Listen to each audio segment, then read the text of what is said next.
இன்னைக்கு டே 51 காலையில் எழுந்து 5 கிலோமீட்டர் இன்னைக்கு புஷ் பண்ணிட்டேன் மை ஹையஸ்ட். பட் இது என் பாடிக்கு ரொம்ப டால் ஆகிருச்சு. ரொம்ப எனர்ஜெட்டிக்காக லோவாக ஃபீல் பண்ணேன். ஹெர்னியா மட்டும் தான் இன்னைக்கு படிக்க முடிஞ்சது. மச்சான் நைட்டு ஃபுல்லாக எப்படியா படித்து எக்ஸாம் எழுதிருவேன்டா. நக்கிட்டு போயிடும். சீரியஸ்லி இதை நிறைய பேர் ஓவர்லுக் பண்ணுறீங்க.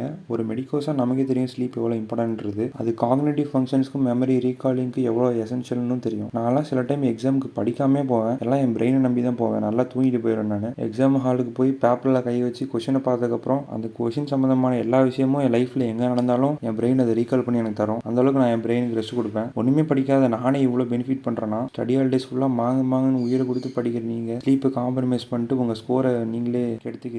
பயமாக இருக்கும் எக்ஸாம் முன்னாடி நைட்டுலாம். பட் அது சும்மா ஒரு கோப்பிங் மெக்கானிசம் தான். அது ஒரு யூஸுமே இல்லை. மெடிக்கோஸாக இருந்துட்டு இவ்வளோ மட்டமான பிலீஃபில் இருக்காதீங்க. இது என்னோட ஜெனியூனான அட்வைஸ். பாய்.